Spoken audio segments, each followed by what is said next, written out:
Hello दोस्तों, स्वागत है आप सभी का आपके अपने YouTube चैनल अकाउंट टू अर्थ पर। इस वीडियो में हम पढ़ने वाले हैं साझेदारों के पूंजी खाते। तो आइए शुरू करते हैं।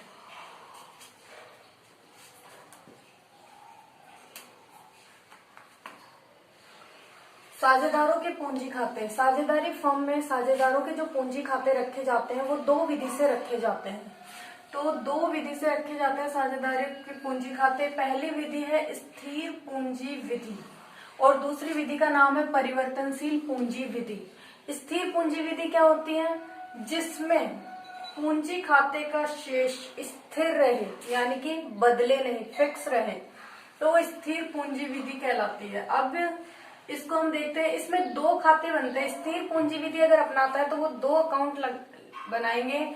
एक तो बनाएंगे पूंजी खाता और दूसरा बनाएंगे चालू खाता, यानी करंट अकाउंट और कैपिटल अकाउंट। स्थिर पूंजी विधि को स्थिर पूंजी विधि क्यों कहते हैं? क्योंकि पूंजी खाते का शेष तब तक नहीं बदलता जब तक कि पूंजी में कमी या वृद्धि ना हो जाए। यानी कि इसमें जो ये कैपिटल अकाउंट रखेंगे इसका बैलेंस समान रहेगा, तब तक नहीं बदलेगा जब तक कि पूंजी में या तो और पूंजी लगाई ना जाए, ये स्थायी रूप से पूंजी हटा नहीं ली जाती। तब तक उसका शेष क्या रहेगा? स्थिर रहेगा, जो है वही रहेगा, बदलेगा नहीं। इसलिए इसको कहते हैं स्थिर पूंजी विधि। ठीक है।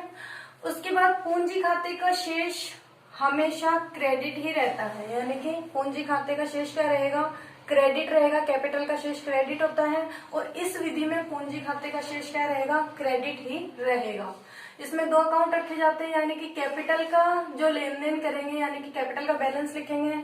उसके बाद में अगर और कैपिटल लगाता है तो वो, अगर कैपिटल परमानेंट रूप से हटाता है तो वो इसमें लिखेंगे। तो सिर्फ उसमें कैपिटल का लेखा करेंगे कैपिटल के अकाउंट में। दूसरा बनाते हैं current account, partners current account. और इस करंट अकाउंट में सारी अतिरिक्त मदे लिखते हैं। जो भी पार्टनर्स को इनकम होगी और जो पार्टनर्स के खर्चे होंगे वो सारे करंट अकाउंट में आएंगे। यानी कि जो जो कैपिटल को बढ़ाते हैं वो, और जो कैपिटल को कम करते हैं वो चालू खाते में लिखेंगे। परिवर्तनशील पूंजी विधि क्या है? परिवर्तनशील का मतलब क्या होता है? जो बदलता रहता है, यानी चेंज होता रहता है। तो इसमें एक ही अकाउंट बनाते हैं और वो बनाते हैं कैपिटल अकाउंट। ठीक है। इसमें मैंने लिखा परिवर्तनशील पूंजी विधि का अर्थ प्रत्येक व्यवहार से पूंजी खाते का शेष बदलता है।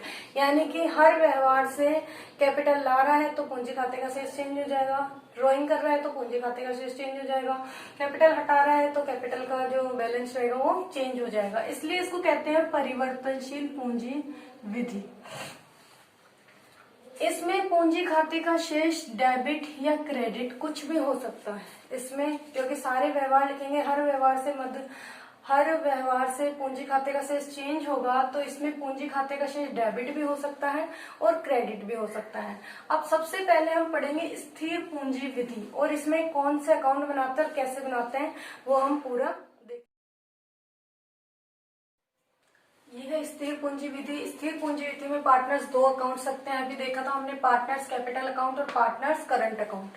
पार्टनर्स कैपिटल अकाउंट में क्या लिखेंगे? बाय बैलेंस बीडी लिखेंगे। किसका? कैपिटल का। कैपिटल का क्रेडिट बैलेंस होता है तो क्रेडिट बैलेंस लिख देंगे। उसके बाद अगर एडिशनल कैपिटल लगाता है तो वो यहाँ लिख देंगे। अगर परमानेंट रूप से कैपिटल निकालता है तो टू कैश हो जाएगा, टू बैंक हो जाएगा, और फिर बैलेंस सीडी निकाल देंगे इसका। ठीक है। अब हमें देखना है कि यहाँ पे अगर वो कैश लेके आता है या अपनी कैपिटल हटा लेता है तभी उसका ये जो बैलेंस है वो चेंज होगा, अन्यथा जो है वो का वही रहेगा, फिक्स, स्थायी रहेगा। तो इसलिए इसको कहते हैं स्थिर पूंजी विधि। और बाकी सारे जो मदे ऐसी जो कैपिटल को बढ़ाती है और कमी करती है, कैपिटल में घटाती है, वो सारी आती है पार्टनर्स करंट अकाउंट में। तो पार्टनर्स करंट अकाउंट में देखो by balance BD, current account का बैलेंस दिया हुआ रहेगा। वो डेबिट बैलेंस भी, डेबिट भी हो सकता है और क्रेडिट बैलेंस भी हो सकता है, दोनों हो सकता है। अब जिससे कैपिटल बढ़ती है उसको बाय में लिखेंगे। तो इंटरेस्ट ऑन कैपिटल, अगर कैपिटल पे इंटरेस्ट लगाएंगे तो कैपिटल और बढ़ जाएगी। अगर पार्टनर्स को सैलरी बोनस मिलता है तो उसकी कैपिटल बढ़ेगी, उसको कमीशन मिलता है तो उसकी कैपिटल बढ़ेगी, और उसको प्रॉफिट में शेयर मिलता है तो भी उसकी कैपिटल क्या होगी? इंक्रीज होगी, बढ़ेगी। और किस किस से कमी होगी कैपिटल में?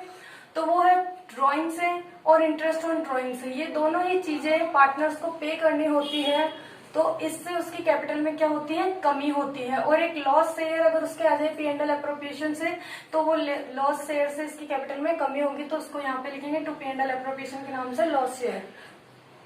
फिर इसका बैलेंस निकाल देंगे तो टू बैलेंस भी निकल सकता है, और इसका यानी कि क्रेडिट बैलेंस भी निकल सकता है और डेबिट बैलेंस भी इसका निकल सकता है। ठीक है, अब हम एक क्वेश्चन देखते हैं ताकि आपको ये अच्छे से समझ में आ जाए।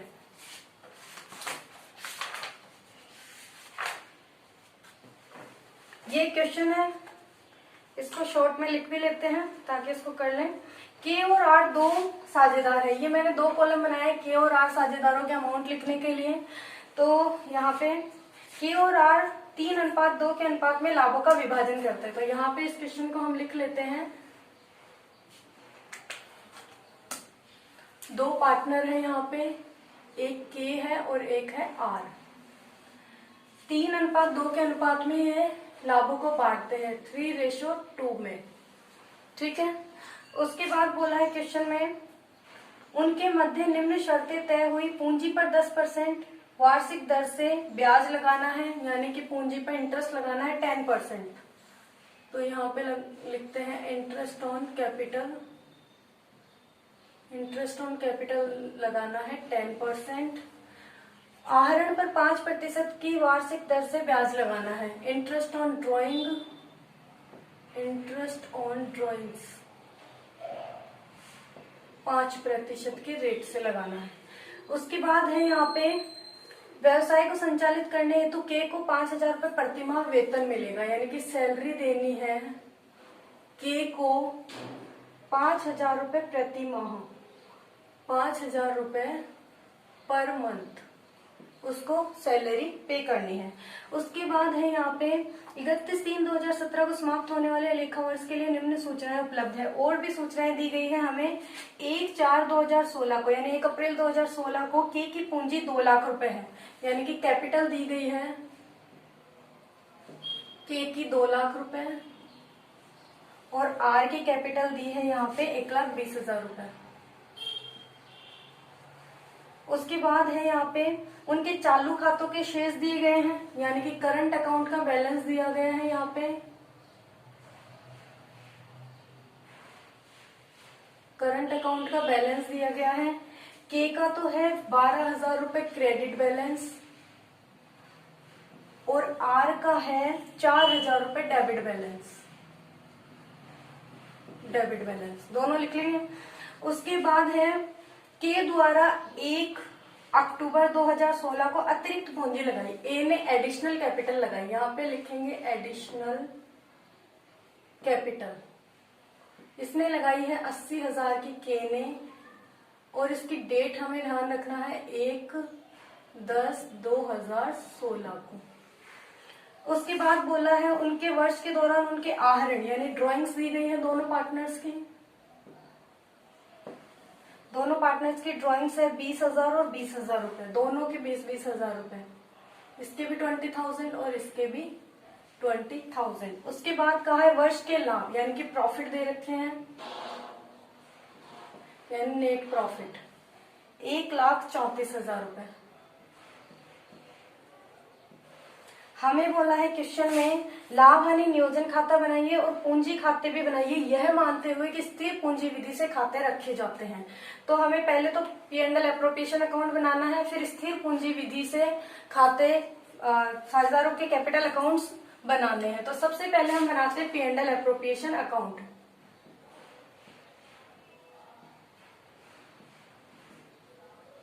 P&L एप्रोप्रिएशन अकाउंट ये आपको बहुत अच्छे से आता है, एक बार इसको वापस कर लेते हैं। नेट प्रॉफिट दिया हुआ है तो इसको लिखेंगे by P&L account, profit and loss account net profit से, जो कितना दिया हुआ है 1,34,000 रुपए। ठीक है, उसके बाद में इंटरेस्ट ऑन कैपिटल दिया हुआ है तो यहाँ पे लिखेंगे to interest on capital, interest on capital, interest on capital दोनों की देखो कैपिटल कितनी है 2 लाख की है इसकी तो के की, और के ने 80,000 अतिरिक्त भी लगाए हैं। तो इसको एक बार मैं यहाँ पे निकाल के बता देती हूँ आपको, वर्किंग नोट बना लेते हैं, जगह नहीं इसलिए। यहाँ पे बनाते हैं। तो के की कैपिटल थी 2 लाख रुपए, के की निकाल रहे हैं तो 2 लाख, तो पूरे वर्ष काम आई कैपिटल, तो इस पे तो पूरा 10% निकलेगा 12 मंथ्स का। तो 10% यानी कि 10/100, 10 से 10, एक से एक जीरो काट देंगे, कितने की आ गई? 20,000 का इंटरेस्ट तो एक आ गया। यहाँ पे लिखते हैं के का इंटरेस्ट, तो के का जो इंटरेस्ट है 20,000, तो ये रहेगा। और उसने एक कैपिटल और लगाई है 80,000 की अतिरिक्त कैपिटल, तो इस पे भी उसको इंटरेस्ट मिलेगा। अब इस पे उसको 10% मिलेगा, यानी 10/100। लेकिन क्या वो कैपिटल पूरे वर्ष काम आई? नहीं, उसने 1 अक्टूबर से लगाई थी, तो अक्टूबर से मार्च तक काम आई होगी, क्योंकि हम खाते बना रहे 31 मार्च 2017 को। तो अक्टूबर, नवंबर, दिसंबर, जनवरी, फरवरी, मार्च, यानी कि 6 महीने का। तो 6 मंथ का टोटल मंथ कितने होते हैं? 12। तो 6/12। अब इसको काट लेंगे, 2 से 8,000 को काटा तो 4,000, यानी इंटरेस्ट कितना हो गया? प्लस 4,000। तो ए को टोटल कैपिटल पे इंटरेस्ट कितना मिलेगा? 24,000 रुपए का। अब देखते हैं हम आर का, तो आर को इंटरेस्ट कितना मिलेगा? आर की एक कैपिटल थी 1,20,000 की, तो यहाँ पे आर की निकाल देते हैं। 1,20,000 की कैपिटल थी, 10% लगाना है, वो पूरी साल का है। 10 से 10 काट दिया, तो यहाँ पे आ गए 12,000। तो इसकी कैपिटल पे इंटरेस्ट हो गया 12,000 का, दोनों मिला दिए तो ये 36,000 रुपए बाहर इंटरेस्ट ऑन कैपिटल आ गया। उसके बाद में है यहाँ पे salary, interest on drawing, sorry, second number पे इंटरेस्ट ऑन ड्राइंग, तो यहाँ बाई साइड में आएगा क्योंकि ये इनकम है फर्म के लिए। तो bye interest on drawing, interest on drawings, तो ड्राइंग्स दोनों की है 20,000 20,000 और 5% इस पे लगाना है हमें। तो यहाँ पे निकाल लेते हैं इसको। 20,000 की ड्राइंग करी है उन्होंने पूरे वर्ष में, 5% उस पर इंटरेस्ट लगाना है, तो 5/100। 2 जीरो से 2 जीरो कट गए, इसको 200 को 5 से गुणा करेंगे तो 1,000 रुपए। तो इसके इंटरेस्ट ऑन ड्राइंग के का हो गया 1,000 रुपए और आर का भी 1,000 रुपए, दोनों मिला के दोनों के 2,000 रुपए इंटरेस्ट के हो गए। यहाँ तक आ गया। उसके बाद देखते हैं अब क्या करना है। उसके बाद सैलरी देनी है के को 5,000 रुपए पर मंथ, तो यहाँ पे आएगी टू सैलरी, 5,000 रुपए पर मंथ है, 12 महीने तक देंगे तो 12×5 = 60,000 रुपए सैलरी हो गई के की। उसके बाद देखो, उसके बाद हमें दिया हुआ है यहाँ पे एडिशनल कैपिटल लगाई है, ड्राइंग्स दिया हुआ है, प्रॉफिट अपन ने लिख लिया। अब इसमें आने वाली तो कोई भी मत बची नहीं है इसमें, तो हम क्या करते हैं, इसका P&L का निकाल लेते हैं कि उनके कितना कितना आता है। यहाँ पे लगा लेते हैं इसका टोटल 1/34 1,36,000, उसमें से इसको बताएंगे तो 2। अब यहाँ पे ये स्थिर पूंजी विधि से रखता है, तो यहाँ पे अब कौन सा अकाउंट आएगा, क्योंकि ये सारी चीजें कहाँ जाएगी, यहाँ पे जाने वाली। ये P&L एप्रोप्रिएशन अकाउंट कौन से अकाउंट में? करंट में। तो यहाँ पे क्या लिखेंगे? To partners current, partners current, partners के करंट अकाउंट में जाएगी। तो के और आर के दोनों के हिस्से देख लेंगे प्रॉफिट में कितने कितने हैं। टोटल हो गया, इसको घटाते हैं यहाँ पे। 1/36 में से 96, 40,000, 40,000 का प्रॉफिट आया है हमारे पास। 40,000 को बांटना है 3:2 में, तो 40,000 को बांट लेते हैं। 40,000 को बांटना है 3/5, एक बार तो, और एक बार करेंगे 40,000 इंटू 2/5, क्योंकि दोनों को जोड़ के नीचे लिखते हैं और जिसका इतना हिस्सा है 3, इसको 5 में से 3 मिलेंगे और इसको 5 में से 2 हिस्से मिलेंगे, तो फिर ये इस तरह से बांट देंगे। तो 5 को 40 से काट दें, 5 × 40, तो 8 × 24,000 और यहाँ पे भी 8 दूनी 16,000, तो यहाँ पे हो गए 24,000 रुपए और यहाँ पे हो गए 16,000 रुपए, तो ये टोटल 40,000। तो ये तो हो गया हमारा P&L एप्रोप्रिएशन अकाउंट, जो आपको आता भी है बनाना।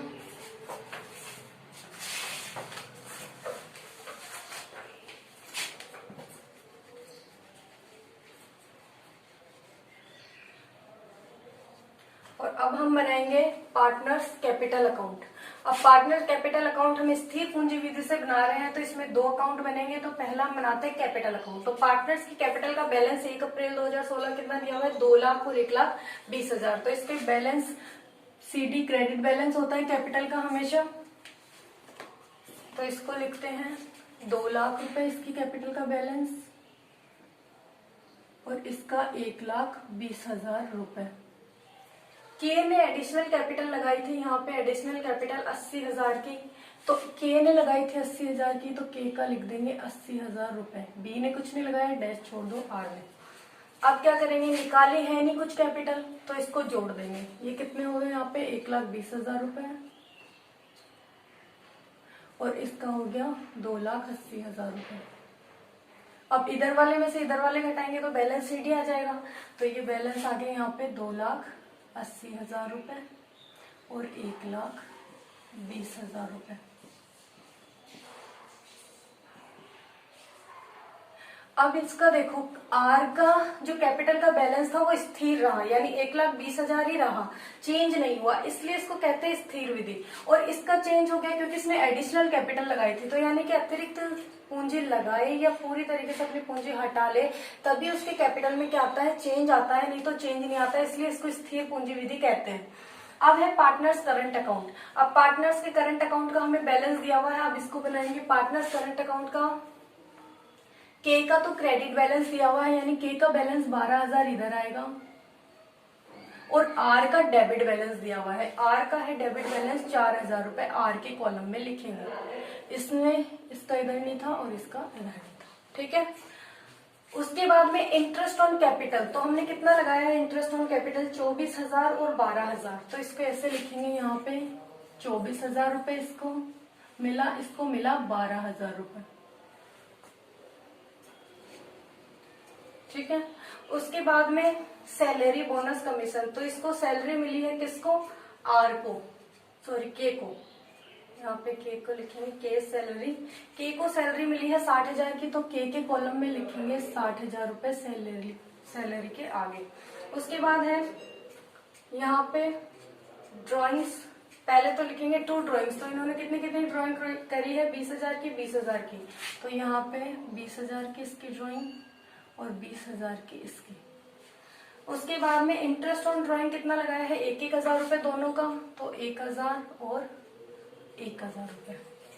अब देखेंगे इनको प्रॉफिट में हिस्सा मिला था यहाँ पे, तो bye P&L appropriation profit share से, तो कितने 24,000 16,000, तो के को तो मिले हैं 24,000 और आर को मिले हैं 16,000 रुपए।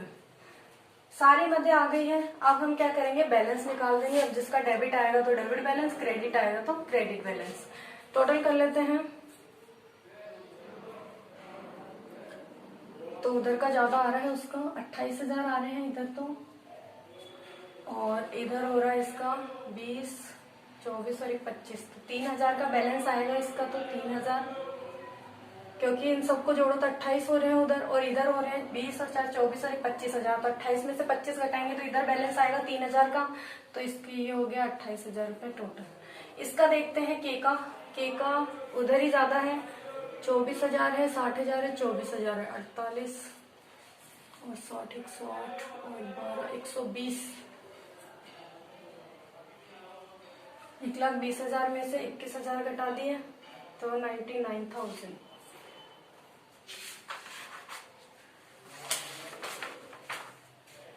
99,000 यहाँ पे आ जाएंगे अपने 99,000 और ये 1,20,000। तो इस तरीके से स्थिर पूंजी विधि ये हमारी होती है। 2 खाते, कैपिटल में सिर्फ कैपिटल को ही लिखते हैं, अगर एडिशनल कैपिटल लगाता है तो उसको लिख देता है, अगर कैपिटल हटा लेता है तो उसको लिख देते हैं। और बाकी जो भी सारे जो फर्म के लिए इनकम है, फर्म के लिए खर्चे हैं, जिससे कैपिटल में वृद्धि होती है और जिससे कैपिटल में कमी होती है, उसको पार्टनर्स करंट अकाउंट में लिखते हैं और फिर उसका बैलेंस निकाला जाता है। तो अगर स्थिर पूंजी विधि से रखता है तो यहाँ पे जब हम P&L पार्टनर्स का प्रॉफिट बांटेंगे तो क्या लिखेंगे, यहाँ पे पार्टनर्स करंट अकाउंट लिखेंगे। और अगर कैपिटल परिवर्तनशील विधि से रखेगा तब हम सिर्फ कैपिटल अकाउंट लिखेंगे। अब परिवर्तनशील विधि अगर होती तो क्या करते हैं, देखो अगर ये परिवर्तनशील विधि होती तो इसमें ये वाला पार्टनर्स करंट अकाउंट नहीं बनता, सिर्फ क्या बनता, पार्टनर कैपिटल अकाउंट, और ये सारी चीजें इसी अकाउंट में आती। और जब ये सारी चीजें इस अकाउंट में आती तो ये जो बैलेंस आ रहा है हमारे कैपिटल का, ये नहीं आता, क्या होता, चेंज होके आता। और हो सकता है कि डेबिट बैलेंस आ जाए कभी कैपिटल का, इसलिए उसको कहते हैं पार्टनर्स कैपिटल अकाउंट। तो दोस्तों आज के लिए इतना ही। आई होप आपको बहुत अच्छे से समझ में आया होगा, और वीडियो देखने के लिए आपका बहुत बहुत धन्यवाद।